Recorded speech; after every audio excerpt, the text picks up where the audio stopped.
በአረብ በረሃዎች ላይ አንድ የቆየ ብሂል አለ። ሁለት ኃይለኛ አንበሶች በአንድ ጫካ ውስጥ ሊነግሱ አይችሉም።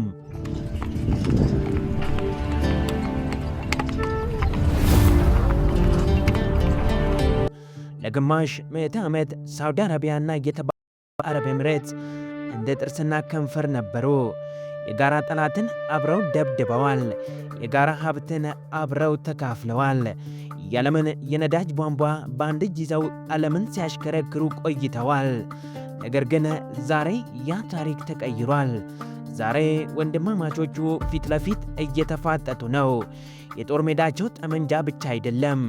ጦርነቱ በነዳጅ ዋጋ፣ በቱሪዝም ቢሊዮኖች፣ በቴክኖሎጂ የበላይነትና በየመን ደም አፋሳሽ አሸዋ ላይ እየተካሄደ ነው። በ21ኛው ክፍለ ዘመን የአረብን ዓለም ማን ይምራው? መምህሩ ቢን ዛይድ ወይንስ ደቀ መዝሙሩ መሐመድ ቢን ሰልማን?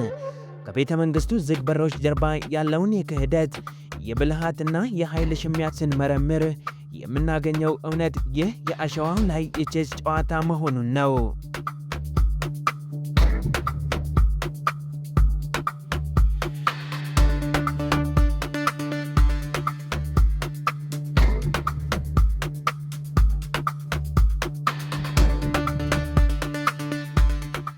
ይህንን ምስጢራዊ ፍጥጫ ለመረዳት ወደ ኋላ መመለስ ግድ ይላል።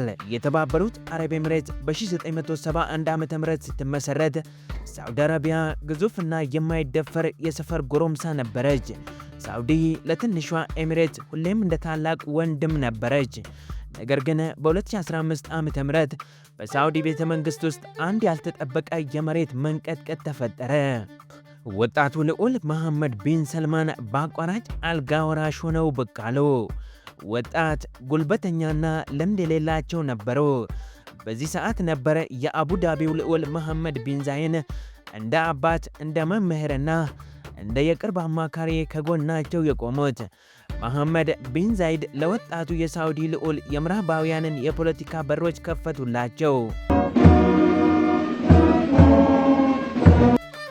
ዋሽንግተን ዲሲ ውስጥ መሐመድ ቢን ሰልማን ተቀባይነት እንዲያገኙ ኤሚሬት በሚሊዮን የሚቆጠር ዶላር አፍስሳ ሎቢ አድርጋለች። ለምን? ምክንያቱም መሐመድ ቢን ዛይድ ሳውዲ አረቢያን ከጽንፈኛ ወግ አጥባቂነት አውጥተው የኤሚሬትን የዘመናዊነት መንገድ እንድትከተል ይፈልጉ ነበርና ነው። መምህሩ ሳውዲን እንደፈለጉ ለመዘወር አስበው ነበር። ነገር ግን ደቀ መዝሙሩ እየነቃ መጣ። ደቀ መዝሙሩ ከእንቅልፉ ሲነቃ የሳውዲ ግዙፍ እምቅ አቅም መፈንዳት ጀመረ። ወንድማማችነቱ ወደ ፉክክር፣ ፉክክሩ ወደ ጦርነት ተቀየረ።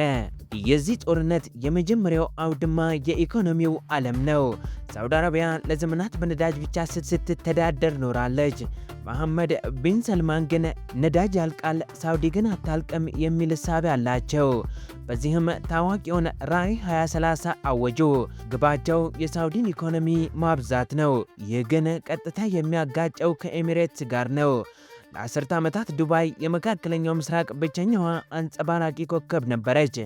የዓለም አቀፍ ኩባንያዎች ዋና መስሪያ ቤት፣ የቱሪስቶች ገነት፣ የነፃ ንግድ ቀጠና በመሆን ቆይታለች። ዱባይ የሰራችው ሞዴል የሳውዲን እንቅልፍ ስለነሳው መሐመድ ቢን ሰልማን በ2021 ዓ.ም ዓለምን ያናወጠ አንድ ሕግ አወጡ።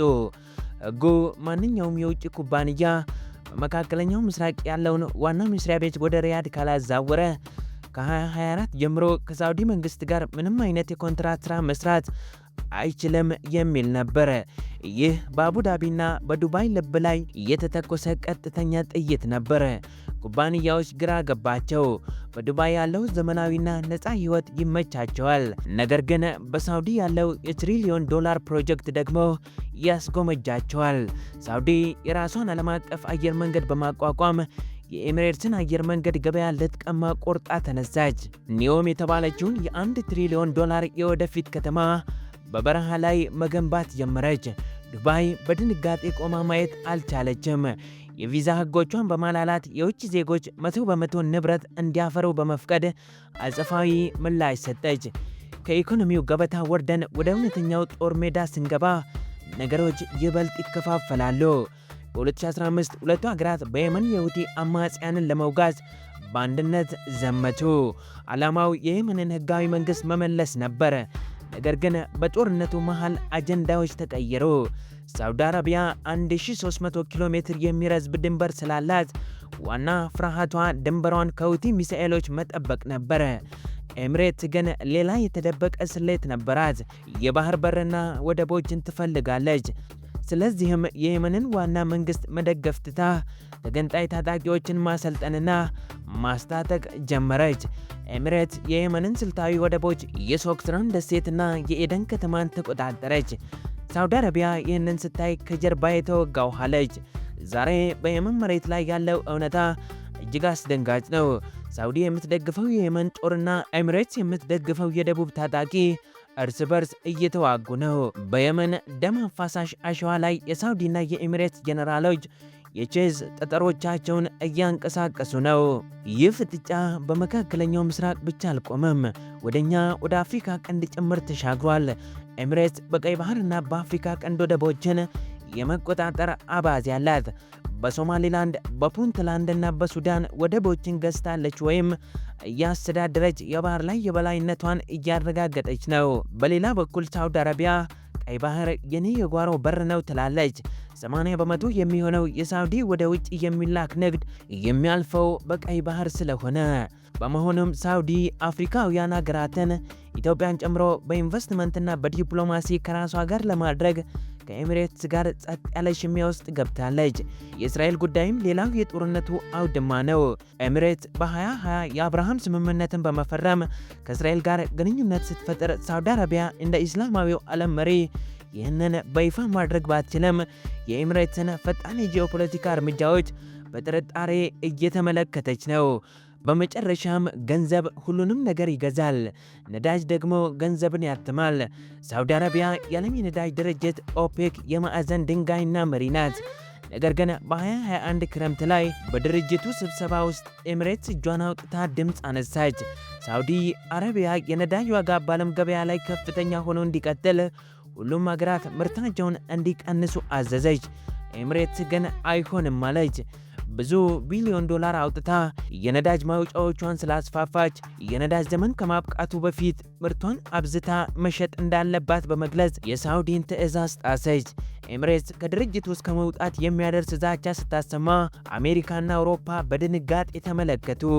በመጨረሻም ስምምነት ላይ ቢደረስም ሳውዲ አረቢያ የነዳጅ ገበያ ብቸኛ ጌታ አይደለችም የሚለው መልእክት ግን በግልጽ ተላልፏል።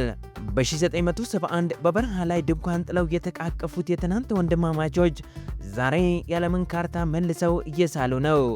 መሐመድ ቢን ሰልማን ሳውዲን ከእንቅልፏ ቀስቅሶ የዓለም የኢኮኖሚና የፖለቲካ ማዕከል ሊያደርጋት እየሮጠ ነው። መሐመድ ቢን ዛይድም ደግሞ ትንሿን ኤሚሬትስ እንደ ስፓርታ ኃያልና ብልጥ አድርገው አንጸዋታል። ይህ የአሸዋው ላይ የቼስ ጨዋታ እስካሁን አላበቃም። የየመን ሕዝብ እየደማ ነው። የዓለም የነዳጅ ገበያ እየዋዠቀ ነው። የአፍሪካ ቀንድ በሁለቱ ሀያላን ሽኩቻ እየተናወጠ ነው። ለመሆኑ ይህ ጦርነት በማን አሸናፊነት ይጠናቀቃል? የግዙፏ ሳውዲ ጉልበት ወይንስ የትንሿ ኤሚሬትስ ብልሃት? ጊዜ ብቻ መልሱን ይነግረናል። ነገር ግን አንድ ሀቅ ግልጽ ነው። የመካከለኛው ምስራቅ የፖለቲካ መሪ መሆን የሚችለው አንደኛው ብቻ ነው።